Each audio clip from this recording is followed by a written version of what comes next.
Rejecting my application only because I happen to be a Muslim, only because I have Khan as a surname. This is completely biased. Social media के जरिए, IT seller के जरिए और main stream media के जरिए मुसलमानों के खिलाफ रोज सुबह शाम ऐसा जहर उगला जाता है, खुरमा लगा हुआ, टोपी ओढ़ा हुआ और इस तरीके का विलन दिखाते हैं कि अच्छा खासा इंसान कांपने लगे। 1 हफ्ता और 5 लाशें। उन 5 लाशों का सिर्फ इतना ही कसूर कि वो मुसलमान थे। पहला केस बिहार के जिला दरभंगा से अब्दुल सलाम, जो 65 साल के एक बुजुर्ग थे, अपने घर से बाहर जाकर देखते हैं कि 2 पक्षों में लड़ाई हो रही है। एक पक्ष हिंदू था तो दूसरा मुसलमान था। जैसे ही अब्दुल सलाम साहब वहां पर पहुंचते हैं तो दूसरे पक्ष के लोग मुसलमानों को अभद्र गालियां देने लगते हैं।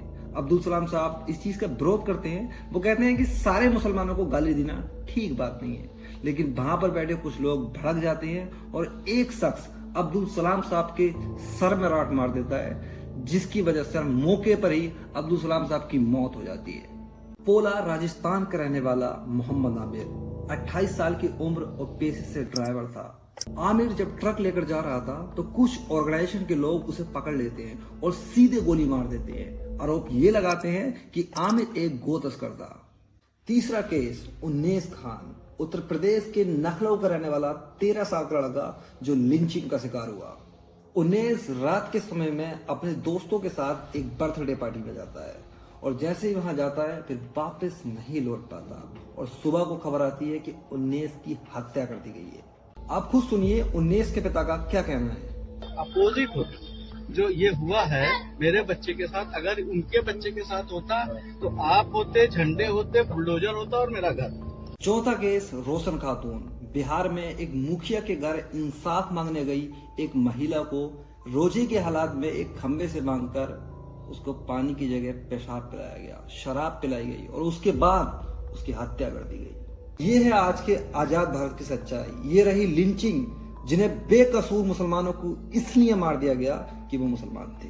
और देखते हैं जॉब फील्ड में मुसलमानों के साथ कैसा सलूक होता है। जिशान अली खान जब एक जॉब इंटरव्यू देने जाते हैं तो उन्हें सिर्फ इस बात पर रिजेक्ट कर दिया जाता है कि वो एक मुसलमान है। Rejecting my application only because I happen to be a Muslim, only because I have Khan as a surname. This is completely biased. आइए देखते हैं कि स्कूल में मुस्लिम बच्चों को कैसे ट्रीट किया जाता है। समायरा जो 8th क्लास की स्टूडेंट है, उत्तर प्रदेश के हाई क्लास स्कूल में अपनी स्टडी कर रही है।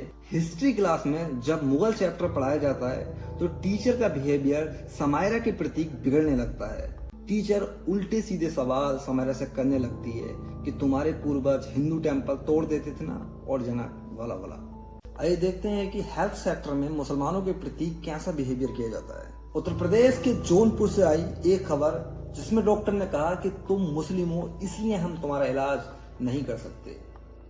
बोल रही थी ये मुस्लिम को मैं नहीं देखूंगी। कौन था? लेडी डॉक्टर थी। आइए देखते हैं कि पॉलिटिक्स में मुसलमानों की राजनीति को कैसे साइडलाइन किया जा रहा है। हिंदुस्तान के बड़े मुस्लिम नेताओं को जेल में डाल दिया जाता है, जैसे मोहम्मद आजम खान साहब और उनका पूरा परिवार, इरफान सोलंकी और भी बहुत बड़े बड़े नाम, जो मुस्लिम नेताओं को मीडिया के सामने गोली मार दी जाती है। A former Indian politician and his brother have been shot dead while on live TV whilst in police custody. कुछ नेताओं को जेल में जहर देके मार दिया जाता है। Gangster Mukhtar Ansari has died at 60 after suffering a cardiac. Social media के जरिए, आईटी सेलर के जरिए और मेन स्ट्रीम मीडिया के जरिए मुसलमानों के खिलाफ रोज सुबह शाम ऐसा जहर उगला जाता है। और आईटी सेलर तो सीधे फोन में घुसकर जहर उगलते हैं, जिसे हम व्हाट्सएप माफिया भी कहते हैं। हलाला, ये वो जिहादी जना क्या क्या पोस्ट शेयर करते हैं और बचा कुचा काम ये हमारे बॉलीवुड वाले कर देते हैं। मुसलमानों को हर मूवी में आतंकी दिखाया जाता है, सुरमा लगा हुआ, टोपी ओढ़ा हुआ और इस तरीके का विलन दिखाते हैं कि अच्छा खासा इंसान कांपने लगे। मुसलमानों को इस तरीके से दिखाया जाता है कि एक अच्छे खासे इंसान के दिमाग में गलत इमेज जनरेट हो जाती है, जिसको निकालना बहुत मुश्किल काम है।